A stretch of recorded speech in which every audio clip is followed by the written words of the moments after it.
অবশেষে সাফ ভাষায় সেনাপ্রধান জানালেন বিদেশি কোনো শক্তির কাছে মাথা নত করবে না বাংলাদেশ।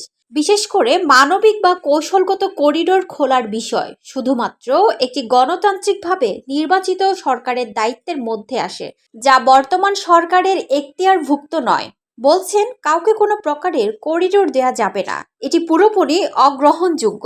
এটি সিদ্ধান্তে সেনাবাহিনী স্পষ্ট করে দিয়েছে তারা কোনো ব্যক্তি গোষ্ঠী বা বিদেশি শক্তিকে অঘোষিত বা অনানুষ্ঠানিক করিডোর বা ছাড় দেওয়ার নীতি অনুসরণ করবে না। কোনো বিদেশি দূতাবাস বা গোষ্ঠীর পরামর্শে বাংলাদেশ সেনাবাহিনী পরিচালিত হবেন না। তিনি বলেন, এখন সময় এসেছে রাজনৈতিক সরকারের দেশ পরিচালনা করার। করিডোর বন্দর এবং অন্যান্য নীতিগত সিদ্ধান্তগুলো রাজনৈতিক সরকারের দ্বারা পরিচালিত হবে। সেনাপ্রধান স্পষ্ট ভাষায় জানিয়ে দেন কোনো করিডোর হবে না। তিনি সতর্ক করেছেন যে বর্তমান প্রশাসন অজান্তেই বাংলাদেশকে বিদেশি শক্তিগুলোর জন্য একটি যুদ্ধক্ষেত্রের ময়দানের দিকে ধাবিত করছে, একটি প্রক্সি যুদ্ধ। তিনি বলেন, হঠাৎ করে কিছু ব্যক্তি বিদেশ থেকে আসবে এবং এই দেশের বিভিন্ন স্পর্শকাতর বিষয়ে জানার ও নিজ মতানুযায়ী প্রভাবিত করার চেষ্টা করবে। কাজ হয়ে গেলে সংক্ষিপ্ত সফর শেষ করে ফিরে যাবে, এমনটা হতে পারে না।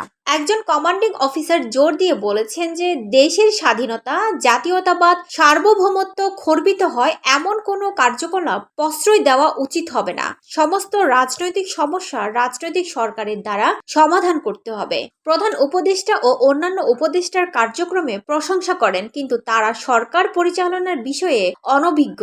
সেই কারণে রাজনৈতিক সরকারের বিকল্প নেই একটি দেশ পরিচালনা করার জন্য। তিনি এক পর্যায়ে সবাইকে প্রশ্ন করেন, কেউ কি আমার দায়িত্ব গ্রহণ করতে ইচ্ছুক? তাহলে দয়া করে গ্রহণ করো। তিনি আরো বললেন যে আমার কোনো রাজনৈতিক ইচ্ছা বা উচ্চাভিলাষিতা নেই। সেনাবাহিনী আর সহিংসতা বা আইন শৃঙ্খলা ভঙ্গ সহ্য করবে না। কঠোরভাবে নিয়ম প্রতিপালনের দিকে সচেষ্ট থাকবে। রাস্তায় মব তৈরি করে অরাজকতা আর মানা হবে না বলে তিনি উল্লেখ করেন।